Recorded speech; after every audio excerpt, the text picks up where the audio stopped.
Kenalin, kita dari kelompok 4, mahasiswa manajemen semester 7 Unsika.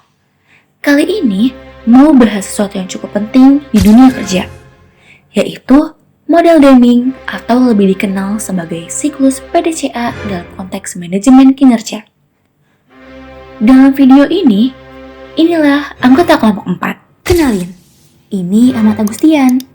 Dia yang bakal ngejelasin apa itu manajemen kinerja, plus ngenalin profil perusahaan yang akan dijadikan studi kasus. Kalau ini, Sophie Askal, si paling jago nyimpulin khususnya soal pengertian model Deming. Yang ini, si Haan Trinita Theodora Magdalena. Namanya panjang kan? Seperti pembahasan yang akan dia jelasin. Nah, ini Siti Maulinda. Dia yang udah buka video ini dengan suaranya. Dan nanti akan masuk lebih dalam untuk membahas studi kasus. Dan yang terakhir, inilah Vito. Dia menjadi pembuka sekaligus penutup video ini. Kita siap ngajak kalian untuk memahami model Deming dalam manajemen kinerja. Kalau dengar kata manajemen, pasti teman-teman berpikir tentang atur sesuatu kan? Nah, itu benar. Gampangnya manajemen itu sebenarnya seni dalam mengatur, mengarahkan, dan menjalankan sesuatu biar tujuan tercapai. Sedangkan kalau manajemen kinerja sendiri lebih fokus ke gimana perusahaan nge-manage kinerja orang-orangnya agar sejalan sama target organisasi. Jadi bukan cuma nilai hasil, tapi juga prosesnya. Tanpa manajemen kinerja, perusahaan tuh kayak jalan tanpa GPS. Tujuannya sih ada, tapi bingung mau lewat jalur yang mana. Dan akhirnya, dasarnya asar deh. Jadi intinya, manajemen kinerja ini seperti sistem navigasi. Dia bantu ngarahin perusahaan agar sumber daya manusianya itu berjalan ke arah yang lebih benar. Ibaratnya kayak aplikasi Maps. Ada banyak jalan menuju tujuan, tapi tiap jalur punya kelebihan dan kekurangannya sendiri.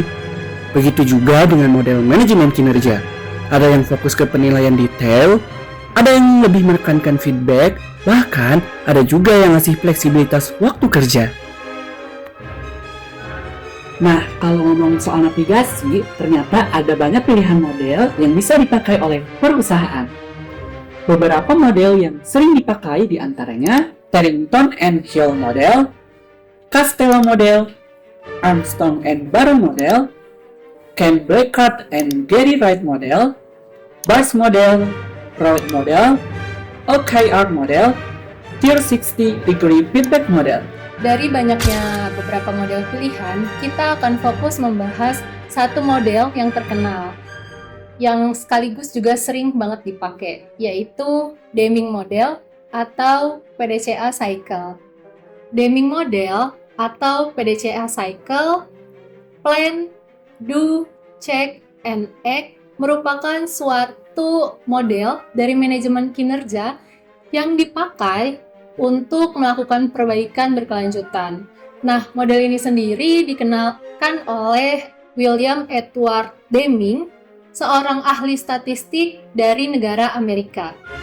Nah, fun fact-nya itu, beliau bahkan sempat membantu negara Jepang untuk bangkit dari Perang Dunia melalui konsep manajemen kinerjanya ini. Makanya, Jepang itu jadi negara maju di bidang industri otomotif untuk sekarang. Deming model atau PDCA cycle ini ternyata juga mempunyai 4 tahapan sesuai sama namanya.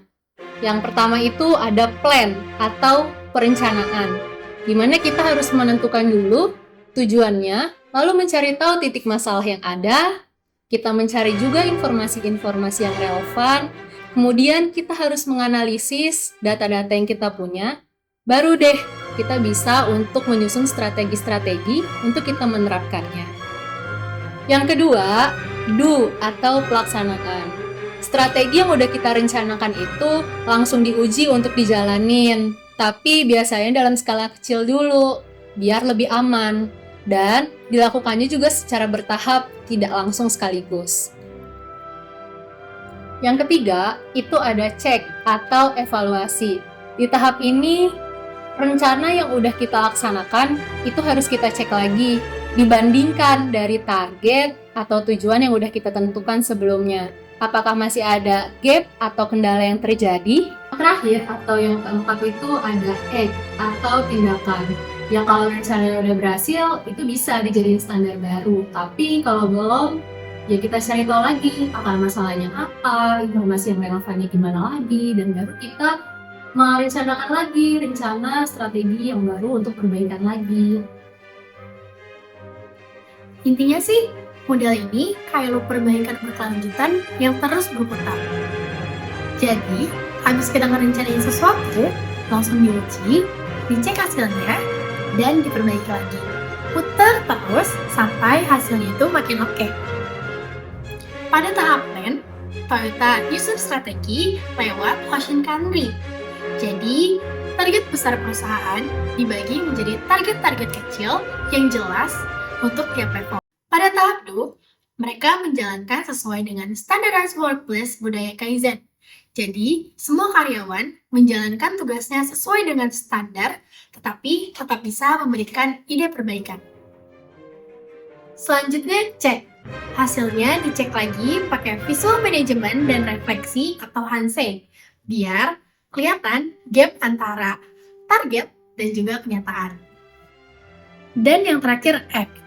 Nah, kalau ada masalah, langsung dianalisis akar penyebabnya, diperbaiki, dan dijadikan standar baru. Jadi kebayangkan kenapa Toyota jadi contoh global dalam manajemen produksi?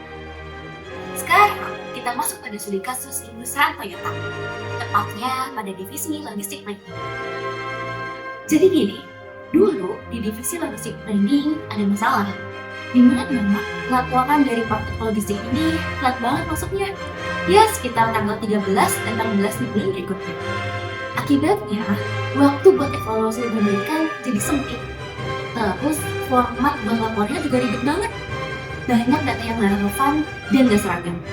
Buat ngatasin itu, Toyota pakai konsep Kaizen dengan penerapan siklus PDCA. Yang pertama, plan, di mana mereka bikin target baru dan format laporan yang lebih simpel dan relevan. Lalu yang kedua, do, di mana format baru diuji coba. Data dipangkas yang nggak perlu, ditambah grafik biar lebih mudah dibaca. Selanjutnya, cek. Hasilnya dievaluasi, dicek lagi apakah laporan bisa dikirim sesuai jadwal.